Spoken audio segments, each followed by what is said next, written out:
Je louerai ton Saint-Nom, Seigneur Jésus, toute ma vie. Je louerai ton Saint-Nom. Oh, oh, je louerai ton Saint-Nom. Je louerai ton Saint-Nom. Je louerai ton Saint-Nom. Oh, Seigneur Jésus. Oui, toute ma vie. Je louerai ton Saint-Nom.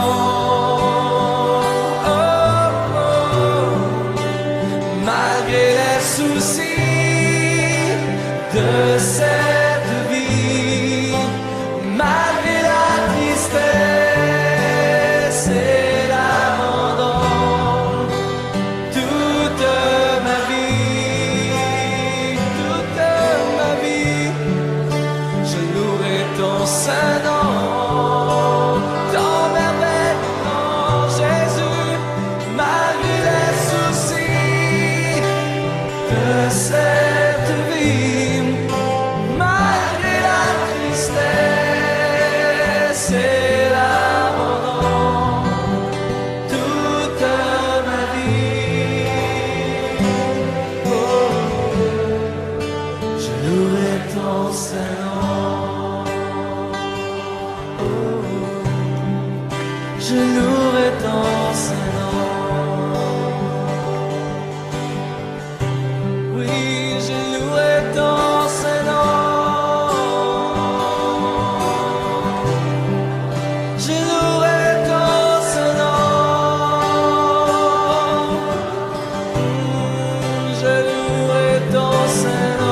Malgré les soucis de cette vie, malgré la tristesse et l'abandon, malgré les soucis de cette vie, je louerai ton Saint-Nom. Malgré la tristesse et l'abandon, je louerai ton Saint-Nom. Oh.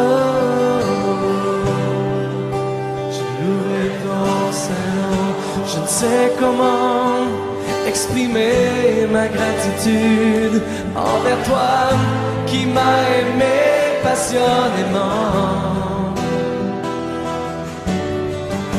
Même au milieu de la multitude, tu m'as touché et je sais que tu es vivant. Rien ne pourra séparer de toi, car je connais la réalité de la foi. Pardonne-moi l'incrédulité, je viens vers toi, car je désire la liberté. Oh, permets-moi de t'exprimer tout mon amour. Accorde-moi de t'aimer, mon Dieu et mon roi. Et permets-moi de t'exprimer tout mon amour. Accorde-moi de t'aimer comme il se doit. Il y a des jours où je me sens si loin. La confusion me fait perdre la direction. Soudain j'entends l'écho de ta voix, l'appel divin qui me ramène à la maison. Permets-moi de t'exprimer.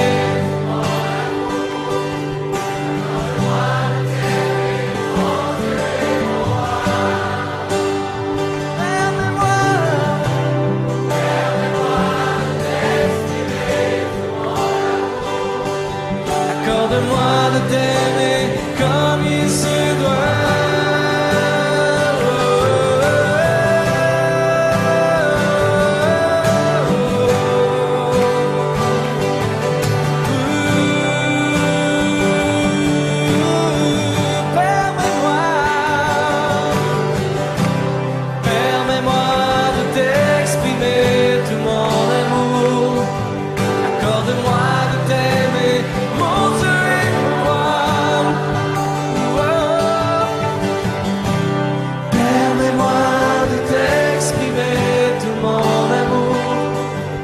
accorde-moi de t'aimer comme il se doit. Accorde-moi de t'aimer comme il se doit. Accorde-moi de t'aimer comme il se doit. Accorde-moi de t'aimer comme il se doit. Amen. Bonsoir et bienvenue à notre étude biblique du mardi soir.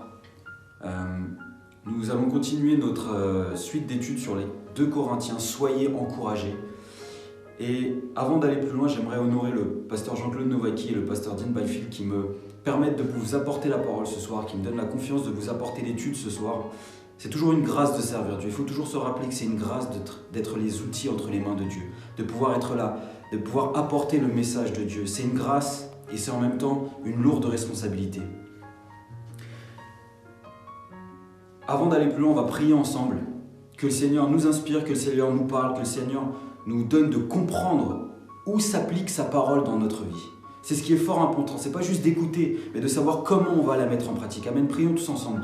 Seigneur Jésus, toi qui es grand et digne de louange, toi qui es l'Éternel des armées, devant toi nous nous approchons, Seigneur Jésus, avec la faim et la soif de comprendre ce que tu as pour nous, de comprendre le message que tu as préparé pour chacun d'entre nous, de savoir comment ça va s'appliquer dans notre existence, comment cela peut faire en sorte que nous soyons plus près de toi, Seigneur Jésus, que nous puissions faire en sorte d'être plus là où tu nous attends, Sauveur éternel. Montre-nous à travers ce message, à travers ta parole, Seigneur Jésus, ce que tu attends de nous, ce que tu veux de nous, Père éternel. Que notre cœur et que les cœurs de chacun de ceux qui écoutent ta parole soient bien disposés. Mets une onction spécifique sur moi afin d'apporter ce message, Père éternel. Je crois qu'il n'y a pas de choses dues au hasard, Père éternel, et que tu parles à ceux qui en ont besoin, que ceux qui entendent cela en ont besoin, Seigneur Jésus, dans leur vie, et que moi-même, Seigneur Jésus, ce message est pour ma vie, Père éternel. Fais ton œuvre encore ce soir, dirige-nous, conduis-nous, Père éternel, et que ton nom soit loué en toutes choses, que toute la gloire te revienne, Seigneur Jésus.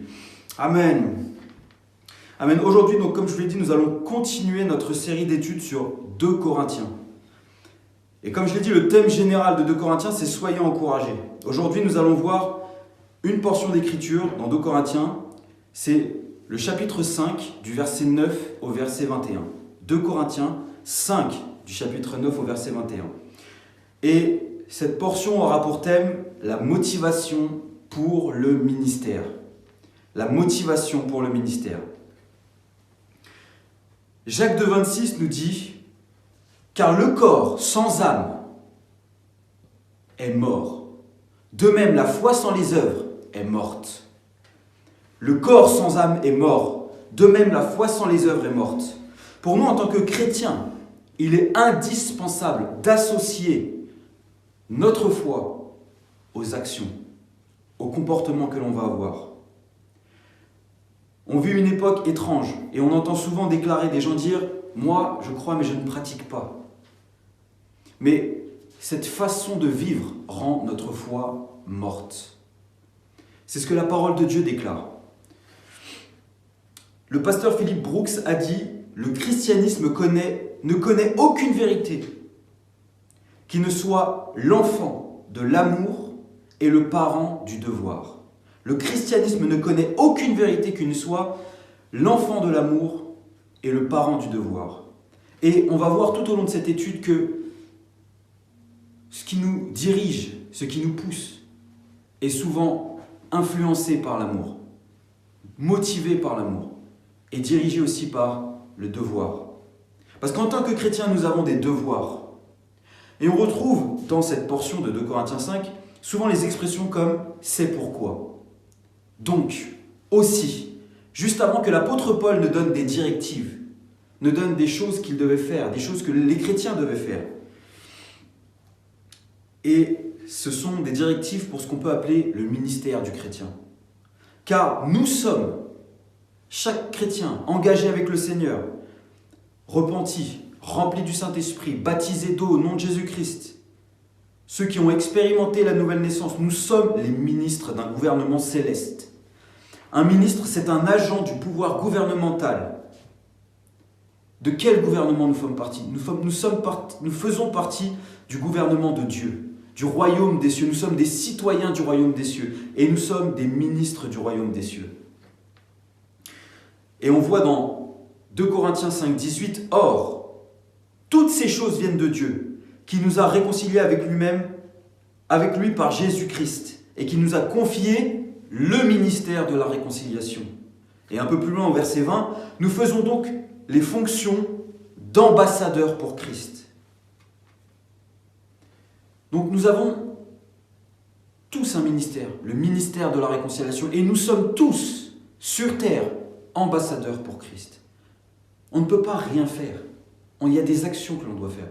On a une mission, on a un comportement à avoir. Un ambassadeur, c'est quelqu'un qui représente son pays. C'est quelqu'un qui joue dans la diplomatie, c'est-à-dire qui amène la paix. Et on a un ministère de paix, la réconciliation entre les hommes et Dieu. Et comme j'ai dit, on est aussi des représentants. Les gens doivent voir notre royaume en nous. Ils doivent voir Dieu au travers de nous, dans nos actions, dans notre façon de vivre. Dans la portion d'écriture que nous voyons ensemble, donc du chapitre 5, versets 9 à 21, l'apôtre Paul donne 3 motivations pour le chrétien. Des motivations pour agir, des motivations pour faire ce qui est nécessaire dans le ministère que Dieu nous a confié. Des choses qui vont nous motiver, des choses qui vont être des moteurs pour nous. La première chose, c'est la crainte de Dieu, la crainte du Seigneur. Il y a un auteur qui a dit « Chaque année, je tremble davantage devant l'audace avec laquelle les gens abordent la question spirituelle. » Qu'est-ce qu'il veut dire par là? C'est que juste de voir les autres négliger ou peut-être ne pas prendre au sérieux la parole de Dieu ou les choses du monde spirituel, lui, ça le fait trembler. Et nous voyons parfois que ce qui concerne les choses de Dieu, ou même Dieu lui-même, ne sont pas prises au sérieux.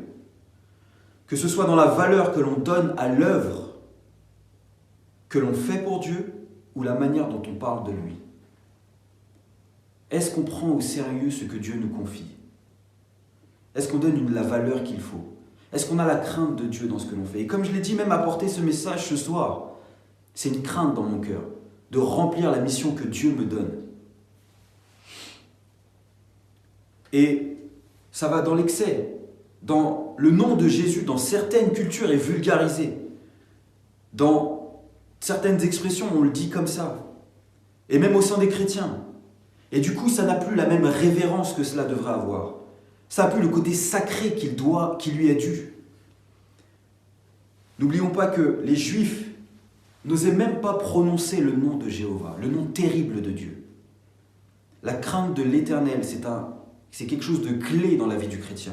Et ça doit être un moteur pour nous, un moteur de vouloir agir. Quand on a la crainte de l'Éternel, quand on a du respect pour sa grandeur, ça nous pousse à vouloir lui plaire. Comment on cherche à plaire à son roi. Et aussi parce qu'on a peur de provoquer son courroux. Nous sommes dans une période de grâce, mais l'Éternel est un Dieu terrible, un Dieu puissant. Et un jour, il viendra juger les nations, et on verra cet aspect de lui. La Bible parle de marcher d'une manière digne. Colossiens 1,10, la Bible dit pour marcher d'une manière digne du Seigneur. Ce n'est pas qu'on sera digne de son sacrifice, qu'on va le mériter. Mais plutôt, c'est marcher d'une manière appropriée. D'une manière dans laquelle on va donner la bonne valeur au ministère que Dieu nous a confié. Qu'on va avoir les bonnes priorités dans notre vie. 2 Corinthiens 5, 9, c'est pour cela aussi, et c'est dans la portion d'écriture que nous étudions, efforçons-nous de lui être agréable. Dans Galates 1,10, l'apôtre Paul dit aussi « Et maintenant, est-ce la faveur des hommes que je désire ou celle de Dieu? Est-ce que je cherche à plaire aux hommes? Si je plaisais encore aux hommes, je ne serais pas serviteur de Dieu. » Paul avait le désir de plaire à Dieu et non aux hommes. C'était son désir de vouloir plaire à Dieu. Nous devons partager ce désir de vouloir plaire à Dieu. Et plaire, ce n'est pas juste prêcher. Plaire à Dieu, ce n'est pas juste prendre un micro. Comment plaire à Dieu? Un des points clés, c'est être un sacrifice vivant.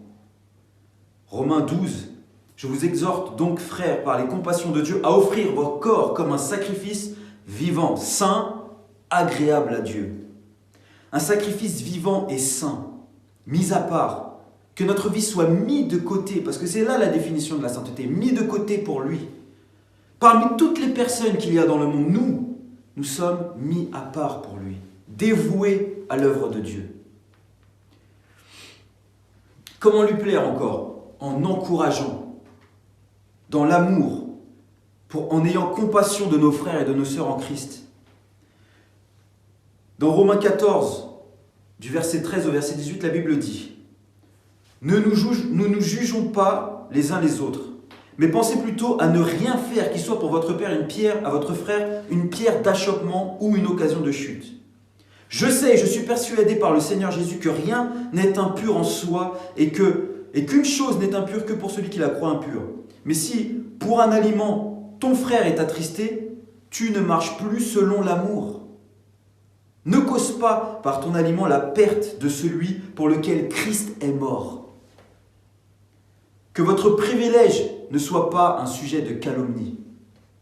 Car le royaume des cieux, ce n'est pas le manger et le boire, mais la justice, la paix et la joie par le Saint-Esprit. Celui qui sert Christ de cette manière est agréable à Dieu et approuvé des hommes. C'est une longue portion d'écriture, mais elle dit énormément de choses. Rappelons-nous d'un des commandements de base. Tu aimeras ton prochain comme toi-même. Cherchons donc à relever, à fortifier, à encourager notre prochain plutôt que d'être une pierre d'achoppement ou d'être quelqu'un qui va accuser pour rien. C'est donc œuvrer envers les enfants de Dieu. Et un parent comprendra très bien que lorsqu'on voit que quelqu'un aide ses enfants, ça touche. Parce qu'on aime nos enfants, on veut les voir avancer et ça montre que quelque part on partage l'amour pour nos enfants. Et ce passage nous rappelle aussi, de Romains 14, que notre but, c'est pas d'avoir le dernier mot, mais de faire en sorte que notre prochain ne tombe pas. Ce n'est pas parce qu'on a le droit de faire certaines choses qu'elles sont bénéfiques. Et c'est ce qu'il veut dire l'apôtre Paul quand il dit que votre privilège ne soit pas quelque part une pierre d'achoppement pour quelqu'un. Soyons conscients de ce qui peut fragiliser pour rien la vie de quelqu'un d'autre, la vie de quelqu'un pour qui Christ est mort. Il faut toujours se rappeler ça. Christ est mort pour ce frère. Je ne peux pas faire des choses qui vont le faire chuter pour rien, qui vont le faire culpabiliser pour rien, qui vont le décourager pour rien. Des choses qui n'ont pas de valeur, qui ne valent pas le coup. Et cela est agréable à Dieu. Si vous voulez être agréable à Dieu, ça doit faire partie de notre style de vie. Pour être agréable à Dieu, il faut aussi vivre dans la lumière, dans la bonté, dans la justice et la vérité. Éphésiens 5, 8 à 11, la Bible dit « Autrefois, vous étiez dans les ténèbres, et maintenant, vous êtes lumière dans le Seigneur. Marchez comme des enfants de lumière. Car le fruit de la lumière consiste en toutes sortes de bonté, de justice et de vérité. » Parfois, on dit souvent « Oui, on est des enfants de lumière, on doit marcher dans la lumière, mais on ne sait pas quoi mettre derrière. On ne sait pas ce que ça veut dire derrière. » Et bien là, la Bible nous le dit clairement. On doit être bon, on doit être juste, et on doit marcher dans la vérité. Examinez ce qui est agréable au Seigneur. Ne prenez point part aux œuvres infructueuses des ténèbres, mais plutôt condamnez-les. Celui qui fait ça est agréable à Dieu. Examinez ce qui est agréable à Dieu. Marchez dans la lumière et fuir les ténèbres. Un des points qui est parfois oublié dans le fait de plaire à Dieu, c'est dans Colossiens 3,20. « Enfants, obéissez en toutes choses à vos parents, car cela est agréable dans le Seigneur. » Et comme j'ai dit, parfois on oublie ça. Parce que c'est la famille, parce que c'est quelque chose qui est du privé. Non, ça fait partie des choses que Dieu nous demande de faire, qui doivent être en nous pour être agréable à Dieu. Comme j'ai dit, pour être agréable à Dieu, on le sert, mais c'est pas tout. C'est pas tout de prêcher, de faire des études comme ça, mais on doit être aussi obéissant à nos parents. Ça fait partie de toute cette chose, de tous ces éléments qu'on doit faire, qu'on doit mettre en pratique pour être agréable à Dieu. Il faut savoir que l'Esprit de Dieu, en nous, va nous aider à vivre une vie qui plaît à Dieu. Seul, c'est trop dur. On a besoin de l'Esprit de Dieu en nous. C'est lui qui va façonner notre être. C'est lui qui va inspirer nos actions. C'est lui qui va nous parler et nous montrer qu'est-ce qui est bon, qu'est-ce qui est mauvais, qu'est-ce qui est agréable à Dieu et qu'est-ce qu'on ne doit pas faire. Hébreux 13, 20 à 21, la Bible dit que le Dieu de paix qui a ramené d'entre les morts les grands pasteurs des brebis par le sang de l'alliance éternelle, notre Seigneur Jésus-Christ, vous rende capable de toute bonne œuvre pour l'accomplissement de sa volonté et fasse en vous ce qui lui est agréable, par Jésus-Christ. Le Saint-Esprit en nous, c'est Jésus-Christ en nous, c'est Dieu en nous. Et il fait une œuvre en nous. Et il fait en sorte que nous puissions être agréables à lui. On a besoin de l'Esprit de Dieu. Donc, une des choses qui doit nous motiver dans nos actions de tous les jours, dans notre comportement de tous les jours en tant que chrétien, c'est de vouloir plaire à Dieu. Et ce n'est pas une mauvaise chose de vouloir lui plaire. Plaire à celui que nous suivons, plaire à celui que nous aimons, plaire à notre roi. Il est mon roi. Je lui ai prêté allégeance. Je me suis engagé envers lui. Et toutes ces choses que nous avons vues, ce sont des devoirs du chrétien. Si on veut être chrétien comme Christ, on doit avoir cela en nous. Des œuvres qui vont lui plaire et des œuvres qui vont de pair avec la foi. La deuxième chose dans la crainte de Dieu, c'est qu'un jour, nous aurons tous à comparaître. Dans 2 Corinthiens 5, il parle de comparaître devant le tribunal, au verset 10. Dans 1 Jean 2,28, la Bible dit « Et maintenant, bien, petits enfants, demeurez en lui afin que lorsqu'il paraîtra, nous ayons de l'assurance, et qu'à son avènement, nous ne soyons pas confus et éloignés de lui. » On doit avoir la crainte du jour où il va revenir. La crainte de comment on va se présenter devant lui. Certaines personnes ont un stress, une certaine angoisse quand ils se présentent devant quelqu'un d'important. Parfois, c'est même leur pasteur. On a le stress qui monte et devant Dieu, il faut imaginer que c'est pareil. On doit avoir la crainte de se présenter, de ce jour où on va comparaître devant le tribunal. Et c'est pour ça qu'il faut demeurer en lui, qu'il faut vivre comme un chrétien, vivre de la manière dont il nous a enseigné, afin que lorsque l'on va comparaître devant lui, on soit plein d'assurance et non pas confus.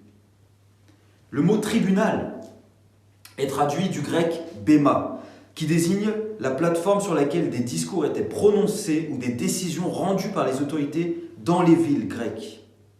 Mais, et c'est là ce qui est intéressant, c'est également en ce lieu que les lauréats des Jeux olympiques annuels recevaient leur prix. Jean 5, 24. En vérité, je vous le dis, celui qui écoute ma parole et qui croit à celui qui m'a envoyé à la vie éternelle et ne vient point en jugement, mais il est passé de la mort à la vie. Nous, on veut se présenter devant le tribunal de Christ, non pas pour être présentés en jugement, parce que nous avons été rachetés, mais nous nous présentons pour recevoir ce que le Seigneur a préparé pour nous. 1 Corinthiens 4, 5, la Bible dit « C'est pourquoi ne jugez rien avant le temps jusqu'à ce que vienne le Seigneur, qui mettra en lumière ce qui est caché dans les ténèbres et qui manifestera les desseins des cœurs. Alors, chacun recevra de Dieu la louange qui lui sera due. » Ce tribunal est aussi un moment où Dieu va nous récompenser. Et on veut œuvrer pour recevoir ces récompenses.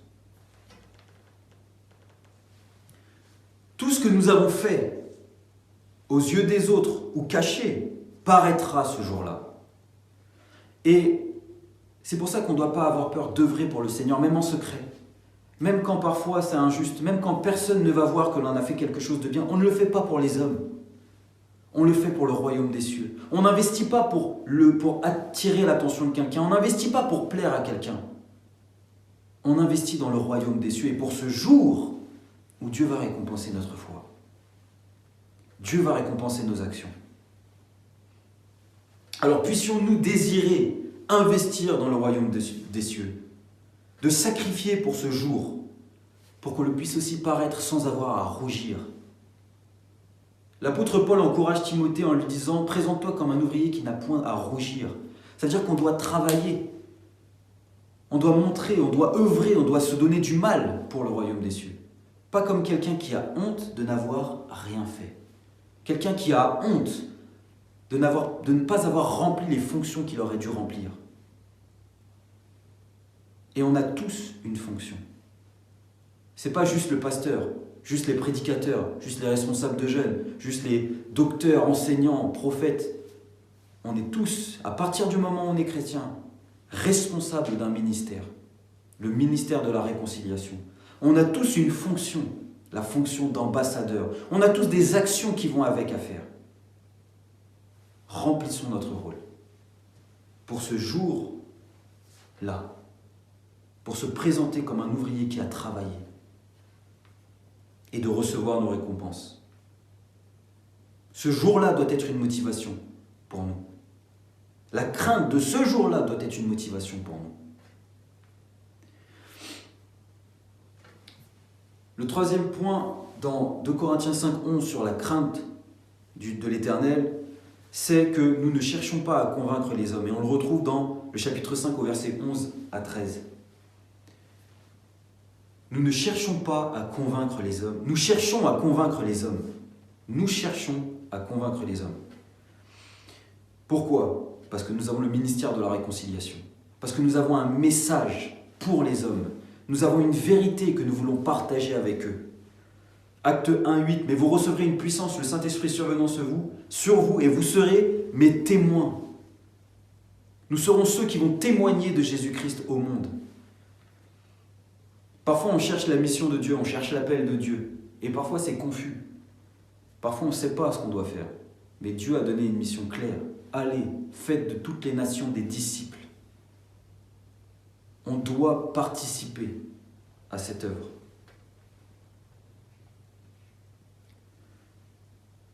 On doit partager le fardeau de Dieu, le salut des âmes perdues. Et on doit considérer cela avec crainte. Parce qu'un jour, pareil, on aura des comptes à rendre sur cette mission que Dieu nous a confiée. Sur le fait de convaincre les hommes. On aura des comptes à rendre. Le deuxième axe de motivation pour les actions du chrétien, pour le ministère du chrétien, c'est l'amour de Christ, dans les deux sens. L'amour que Dieu a pour nous et l'amour que nous avons pour Christ. Ces deux choses doivent être des moteurs pour nous.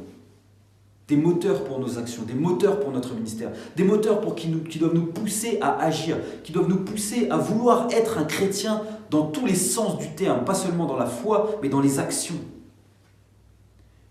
Jean 3,16, car Dieu a tant aimé le monde qu'il a donné son Fils unique afin que quiconque croit en lui ne périsse point mais qu'il ait la vie éternelle. Dieu nous a prouvé son amour par une action, il est venu sur la croix. Romains 5,8, mais Dieu prouve son amour envers nous, en ce que lorsque nous étions encore des pécheurs, Christ est mort pour nous. La preuve ultime de l'amour de Christ pour nous, c'est son sacrifice. Et une telle preuve d'amour doit nous pousser à vouloir agir en fonction d'eux. Et de vouloir quelque part lui rendre. On ne pourra jamais rendre, mais de vouloir faire en sorte de donner le mieux qu'on peut, de donner le maximum que l'on a. Comment ?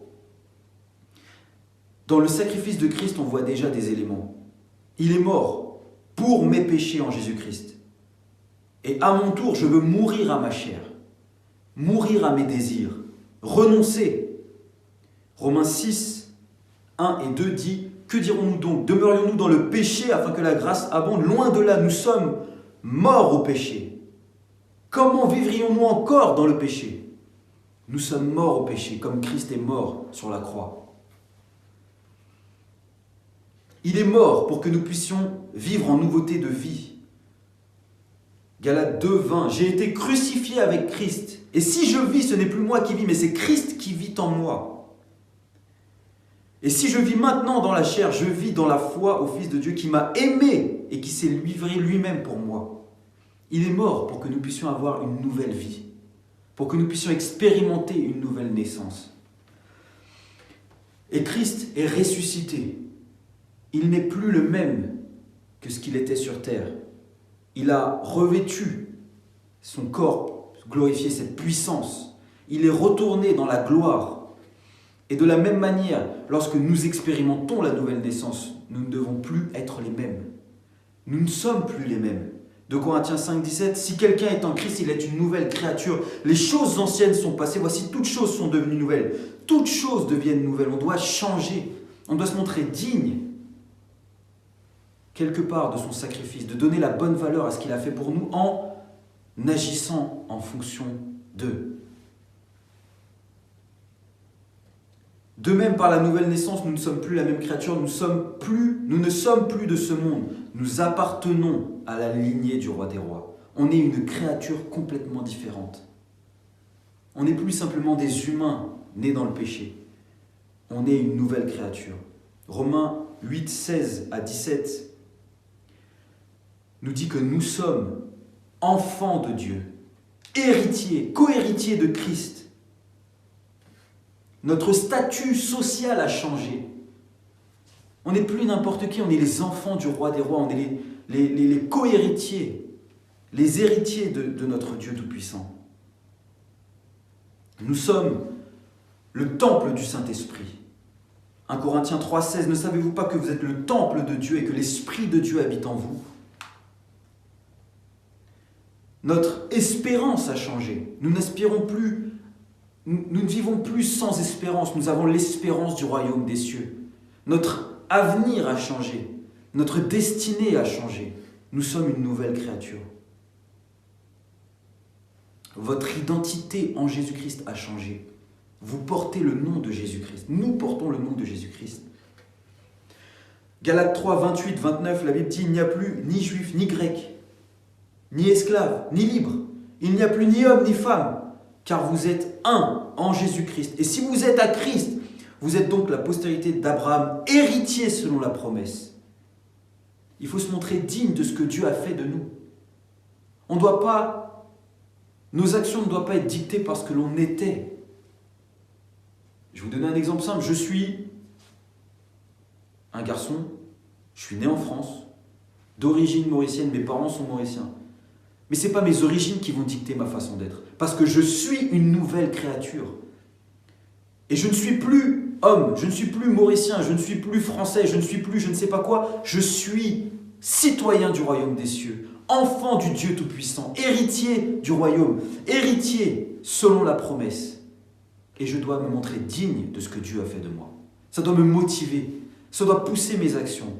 Dieu est mort à la croix, son amour s'est manifesté pour moi. De cette manière-là. Et moi, mon amour pour lui doit se manifester et doit motiver mes actions à ne pas agir à fonction de ce que j'étais, mais à me montrer digne de ce que Dieu a fait de moi.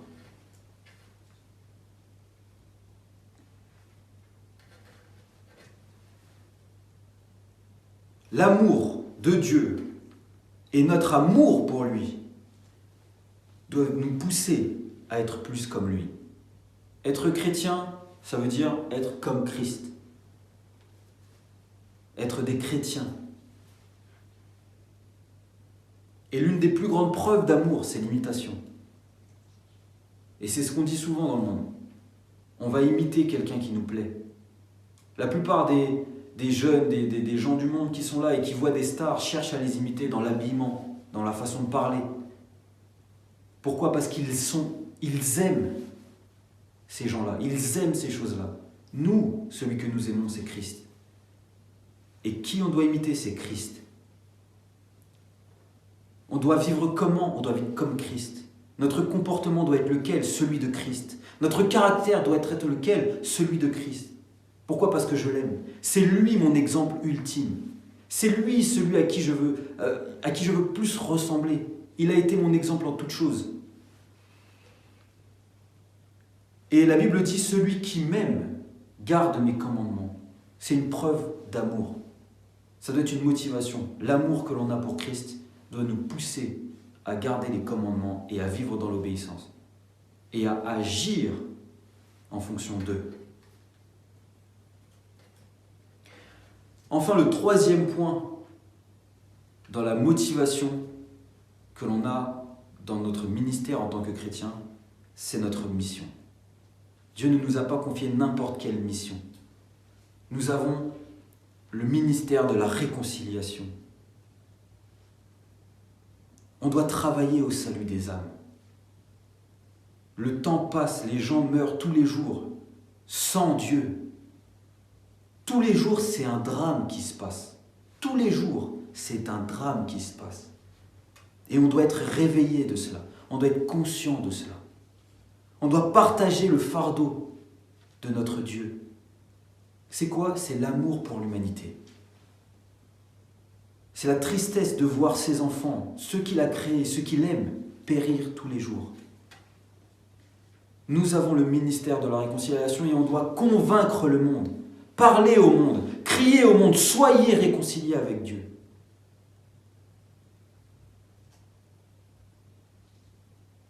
On doit agir parce que le temps passe et il revient bientôt. Et bientôt on ne pourra plus agir.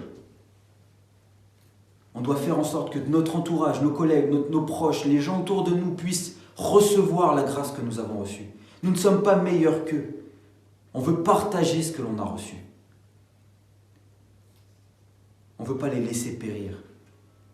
On ne peut pas les laisser périr. Ça doit nous motiver à rester droit, nous motiver à pouvoir agir, nous motiver à être un exemple en toutes choses, à être des chrétiens tout le temps. Vous savez ce qui dessert le plus, une des choses qui dessert le plus la cause chrétienne, c'est un chrétien qui ne vit pas selon la parole de Dieu. Vous savez, j'ai des collègues, j'ai des amis à l'école qui me disent « Ouais, mais de toute façon, moi j'ai vu, les chrétiens, c'est tous les mêmes, ils font semblant à l'église et en dehors, ils font pareil que nous. » Ça nous dessert. C'est pour ça qu'on doit être un chrétien de la tête aux pieds pour pouvoir travailler à cette mission. Comment va-t-on partager le message si nous-mêmes nous ne sommes pas, nous ne vivons pas selon Christ? Paul nous appelle des ambassadeurs. On n'est pas d'ici, on n'est plus d'ici. On est une nouvelle créature, on est de là-haut, on est du ciel, citoyen du royaume.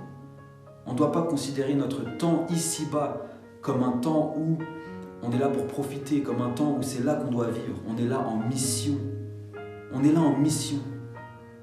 On a une œuvre à faire. Cherchons ce que Dieu attend de nous. Et ce que Dieu attend de nous, c'est que nous soyons des chrétiens et que nous travaillions au ministère de la réconciliation. De la réconciliation entre Christ et les hommes. De cette fracture qu'il y a eu par le péché.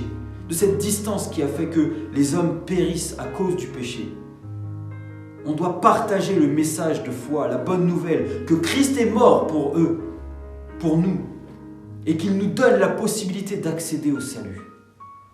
Que lorsque le jugement viendra, on ait travaillé afin que le monde puisse recevoir, afin que le plus de monde possible puisse être sauvé. Je ne veux pas, lorsque la trompette va sonner, me dire « Mince, j'ai pas fait assez. J'ai pas témoigné à un tel, j'ai pas témoigné à l'autre, j'ai pas partagé la parole à celui-là, à cette personne-là. J'ai pas fait assez pour ma famille, pour partager la parole de Dieu. » Dieu revient. Que cette mission nous anime, qu'elle dirige nos actes, notre façon d'agir, notre organisation. Nous sommes des ministres du Seigneur Jésus-Christ.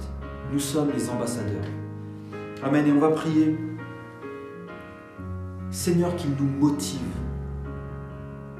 Que notre motivation nous pousse à agir. Que l'on puisse avoir ces choses que nous avons partagées dans notre cœur, dans nos pensées tous les jours.